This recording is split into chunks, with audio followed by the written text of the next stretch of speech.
This time on Hot Rod Unlimited, we're 12 years old again on our Taco mini bike, but this time we've got enough horsepower to kill us.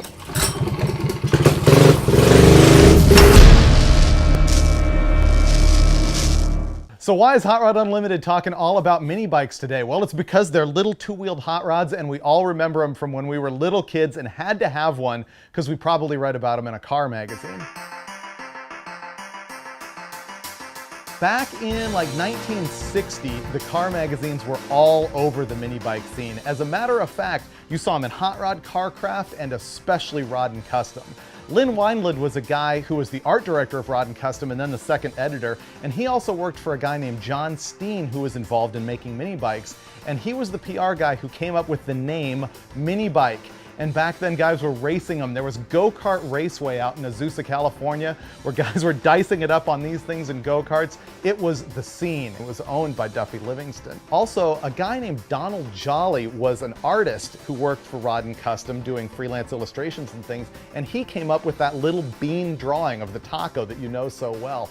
So all of these guys at the magazine really made the go-kart and mini bike world happen. And it's happening again, which is why we're gonna go check out today Joe's mini bike reunion and see the scene of these crazy hot rodded mini bikes going on these days.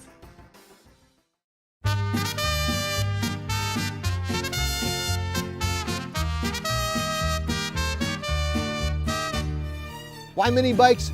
Because, like, get 20 guys together. 21 of them own Harleys and 22 of them own Camaros. Everybody's got them. Mini bikes, one guy on the block of 10's got a mini bike. He was smart enough to keep it. Most of these maniacs that come here never got mini bikes out of their systems if they were into mini bikes when they were kids. Many of the other folks are the folks that never had them because their parents were too smart. 1969 was the first year I went to a mini bike race, and 6 months later was the first year I won a national championship. I was a three-time world, two-time national mini bike champion, starting in 1969, and my dad thought I was in church in Garden Grove. The people who are now buying the Taco mini bikes it first starts with the men who had them as kids, and when they were young boys. And there's two kinds of guys, either one who had them as a young boy, or the one who wanted one and their parents wouldn't let them have them. So they're both buying them. But what's nice now is they're now buying them for their kids. A whole new generation of kids are being introduced to something that is 50 years old. Parents would like to see their kids balance their life between computer games and getting outdoors.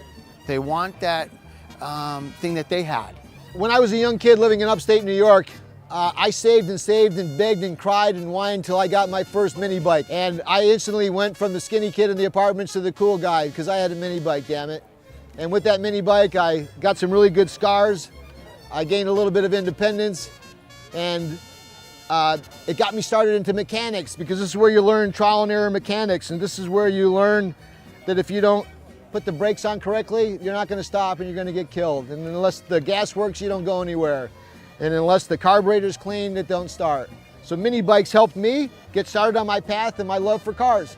It's just hot rodding. It's basic hot rodding at its purest, cheapest form.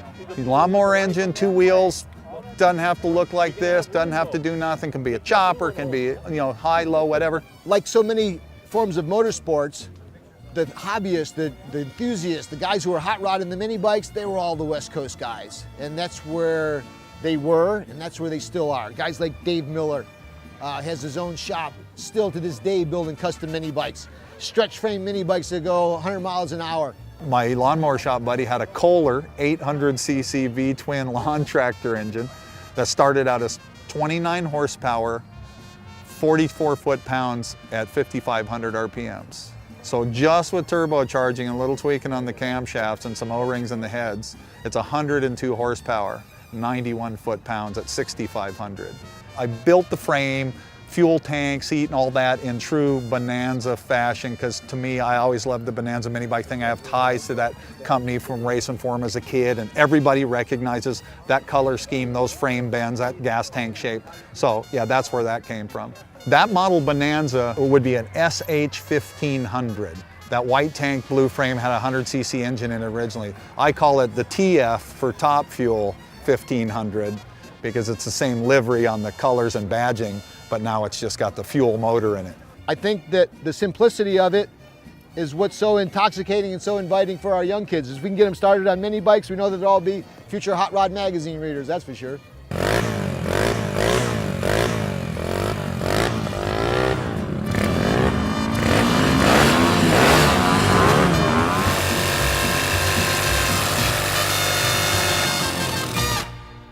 One of the things that's making the mini bike resurgence so cool is that taco is back. It makes you remember when you were 12 years old and your source of wrenching on stuff and hopping stuff up was your mini bike because you couldn't afford a car. And now they're making them again, and Taco has gone and made a custom one just for Hot Rod magazine. Originally, the Taco bikes were commonly metallic purple. They were really well known for that, but they mixed up a special Hot Rod candy red for this one. And of course, it's also got a wicked little engine in it. This is a Predator 7-horse engine that you can get through Harbor Freight Tools, but it's been hopped up by Taco. They've done all sorts of custom stuff to this thing, some of which you can buy at tacominibikes.com.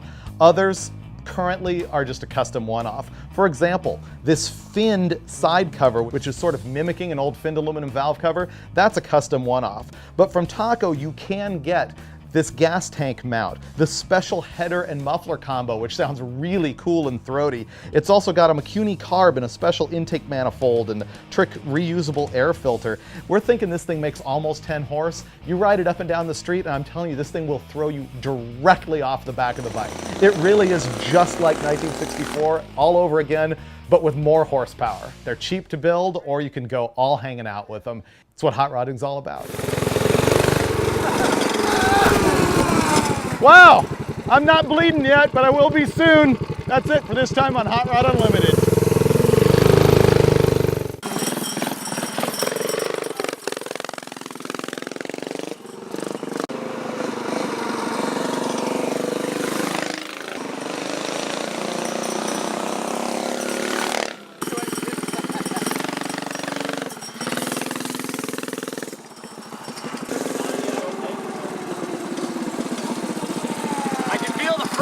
Already, yeah. It's way forward. Well, after a while it goes from being afraid to, oh dude, now I know exactly what I'm going to do on this one. You just get your hair.